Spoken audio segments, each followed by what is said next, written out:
Bueno, hay compañeras que, una compañera mencionó el trabajo de producción, reproducción de lo rural. Ahí es como más grave aún, ¿no? Porque no se ve, no se diferencia y está más, o sea, hay un trabajo de producción ya oculto de parte de la familia, ¿no? En general en la producción rural muchas veces trabaja toda la familia y directamente hay uno que cobra. No tenemos tiempo para profundizarlo, pero hay empresas que contratan familias, ¿no? No sé si ustedes recuerdan que hace unos años un nenito murió en una granja porque la granja había contratado a la familia entera. Esa es la forma en que producen alimentos las empresas capitalistas. Perdón, estas cosas como que me enojan mucho. Esa es la forma en que producen. Contratan una familia porque saben que la familia va a recibir la vivienda y bueno, va a estar toda la familia ahí y el sueldo lo están pensando en uno, en el integrante varón. Ellos no contrataron ni a los niños ni a la mujer, pero está toda la familia trabajando. El mismo caso muy parecido se da en la producción de leche y podríamos seguir así en muchas situaciones. Así que ahí sí hay un enorme desafío de poder dar cuenta del todo el trabajo invisibilizado ahí de las familias. Ahí en algún momento desde el Estado se había empezado a investigar las condiciones de trabajo del campo, fueron experiencias muy resistidas y fue una de las primeras medidas que el macrismo eliminó. No vayan a investigar cómo se trabaja en el campo. Eso me pareció que estuvo esta pregunta me parece muy buena y es algo que no nos tenemos que olvidar. ¿Qué está pasando en lo rural? Eso es fundamental, ahí hay mucho trabajo invisibilizado. Después lo que planteaba la compañera, esto de las mujeres que quedan con 40 años que quedan afuera. Para mí esto tiene que ver con esto de que no pensamos en el trabajo no mercantil. Si está fuera si tiene esa edad, todavía está en el trabajo mercantil, entonces no la tengo que cubrir. Ahí me parece que de vuelta tenemos que ver qué está haciendo esa mujer, quizás, o no, porque quizás no tenemos que ver, quizás tenemos que empezar a centrarnos en el debate de la renta universal. Me parece que la renta universal un poco, no lo quiero asegurar 100%, pero digo, me voy a animar a meterme ahí en ese lío, en ese debate para discutirlo. Me parece que es lo que más se acerca a poder decir y poder asegurar que podamos tener una distribución de tareas no mercantilizadas, un poquito más ajustada, un poquito más libre, si se quiere, en esta época que tanto se habla de la libertad, un poquito más libre sin pensar tanto en el mercado. La renta universal nos aseguraría un poquito empezar a poder decir quién se queda en casa, quién hace esta tarea, quién hace la tarea social. Y esto lo uno a la tarea social porque ahí salió lo de las promotoras de salud, los compañeros que están llevando mercadería y distribuyendo mercadería en un montón de barrios populares, los que están haciendo censo, ya podríamos estar horas hablando de la cantidad de tareas que hay no remuneradas en lo colectivo, o sea, no solo en el trabajo de reproducción de la familia, sino en lo colectivo. Y eso está aún más invisibilizado. Y además podría arriesgarme a decir que en algunas familias y en algunos aspectos está hasta mal visto. O sea, ¿por qué no te quedas en tu casa? Le pueden decir. Y eso también es una tarea de las mujeres. Muchas veces es una tarea que se ocupan las mujeres. Y en las organizaciones, me permito decir, en las organizaciones de la economía social, las mujeres juegan un rol, recién cuando Mercedes mencionaba todo lo operativo para lograr los trámites, muchas veces las encargadas de averiguar ese operativo, de hacer todos esos llamados, de averiguar qué banco cobra, dónde, cuándo, todo eso es una mujer. Entonces, que no estén acompañadas las organizaciones, que no esté reconocido ese trabajo, también invisibiliza nuestro trabajo. Las organizaciones, las políticas públicas en general tienen este desafío de pensar con quién van a trabajar. Digo, ¿quién es la persona a la que yo le voy a dar tal política pública? Me salgo un poco de este contexto porque yo en este contexto entiendo la dificultad de pensar políticas públicas en un aislamiento permanente, es una dificultad, pero en general las políticas públicas nos presentan un desafío. Las organizaciones no tienen todo ese espacio administrativo burocrático para entender. Pedir un crédito para una organización, más allá de que es difícil acceder a un crédito bancario, es imposible armar todo el sistema previo al crédito, ¿no? Entonces ahí me parece que es importante pensar que si a una empresa, cuando se le da las empresas acceden a asesoramiento, las empresas tienen tremendos equipos administrativos, contables, todo eso. Es importante pensar cuando pensamos una política pública, cómo la vamos a aplicar y sobre quién va a recaer también esas tareas. Se ve mucho esto de que el IFE, por ejemplo, hubo gente que se dedicó a tener que asistir a los vecinos, y diría, hubo compañeras que se tuvieron que dedicar a asistir al vecino, a hacerle el IFE, a la compañera a renovarle la asignación, a ver por qué no le salía el IFE, porque también no se sabía muy bien por qué no salía, en algunos casos es por la deuda del monotributo social, que el macrismo lo dio de baja el subsidio, las familias no sabían, tienen una deuda, entonces no cobran, no pueden, como tienen una deuda en AFIP, no pueden acceder a financiamiento, no pueden acceder a asistencia. Digo, hay una catarata de preguntas que tienen y no encuentran asistencia. Y eso también recae en nosotras, que empezamos a responderle al vecino o la vecina. Bueno, también ahí hay una estrategia del Estado que tenemos que afinar.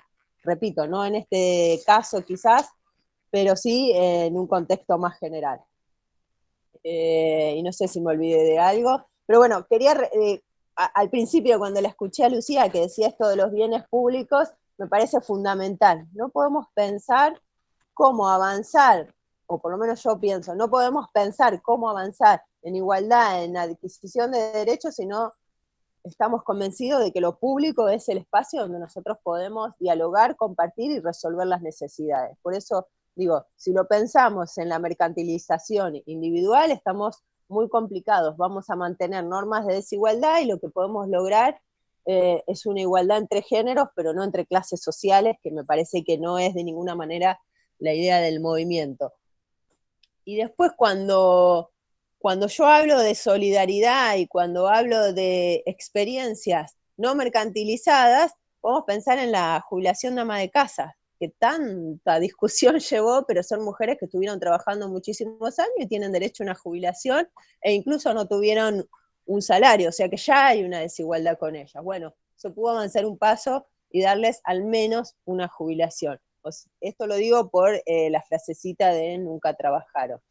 También en lazos de solidaridad podemos pensar la jubilación, ¿no? Esto tan criticado por el neoliberalismo que es cómo le van a dar jubilación a aquel que no trabajó o a aquella que no trabajó. Bueno, la jubilación es solidaria, nosotros tenemos un fondo solidario donde todos aportamos y no sabemos cuántos años cobraremos cuando nos jubilemos. Bueno, ahí hay lazo de solidaridad. Digo esto para tirar experiencias y salir de esta idea de que, bueno, está todo por construir, no se puede, como si estuviéramos, no, nosotros vamos avanzando, me parece que los trabajadores, las trabajadoras vamos avanzando, vamos pensando otra forma de crear lazos, pero bueno, es una competencia muy fuerte contra un sistema.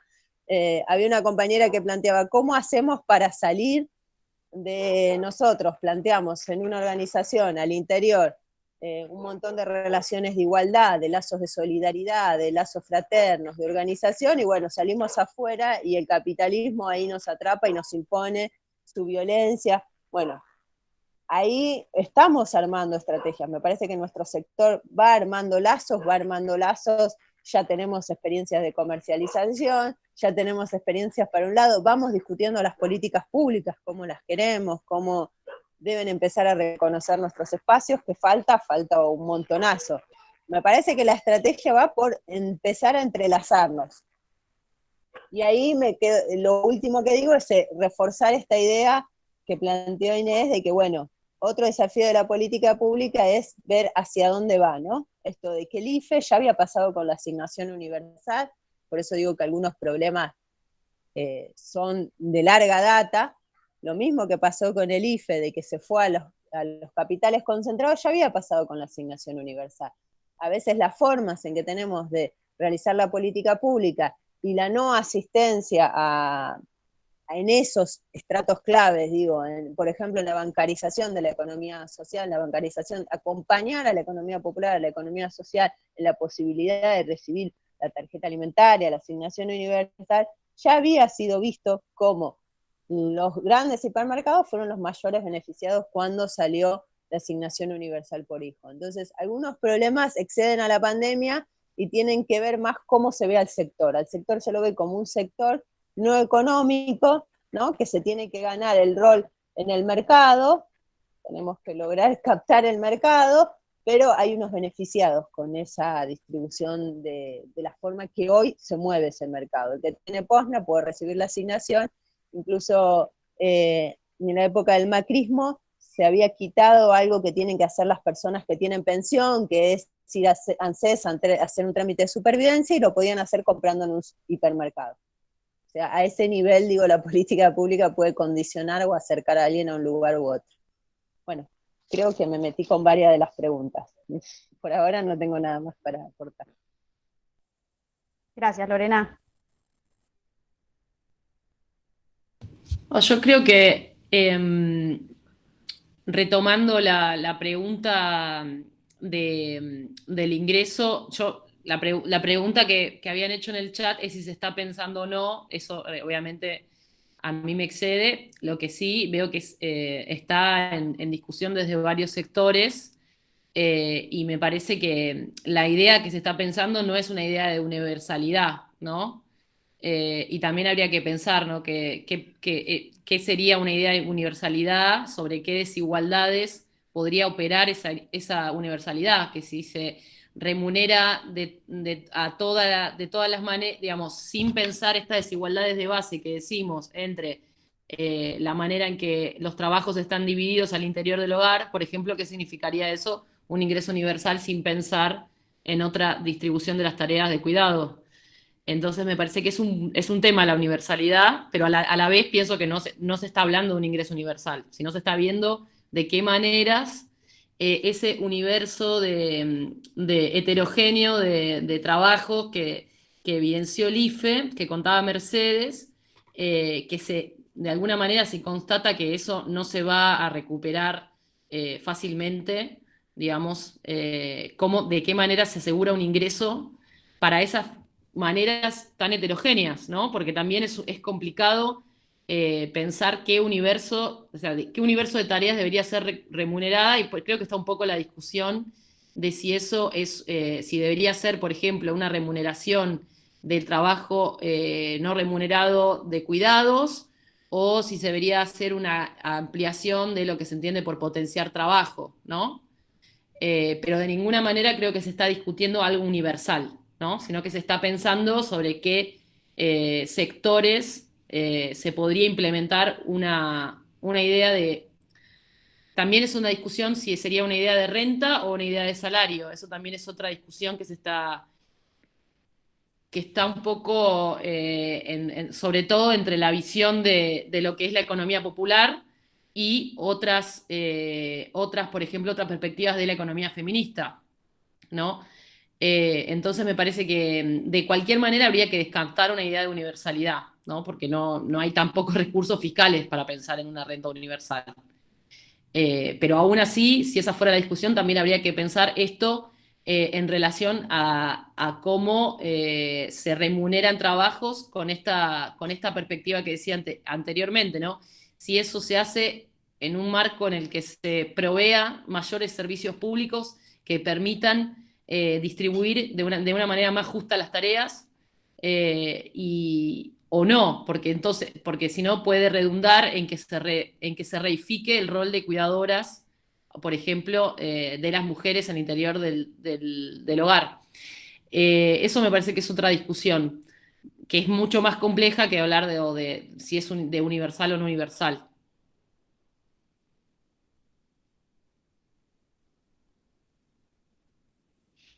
Sí, Pero que buenísimo. también está conectada, perdón, que también está conectada con lo que decía Lorena y con lo que decíamos antes, ¿no? Ella lo llama la idea del contexto de mercantilización, que es un poco, bueno, que quiere decir tener un salario por ciertas tareas en un marco en el que, por ejemplo, para acceder a los alimentos tenés que ir a los supermercados, o donde la conexión o donde la educación pública esté mediada por la conexión que dan las corporaciones, ¿no? Entonces son todos un contexto de discusiones que complejizan aún más la idea de la discusión sobre la remuneración.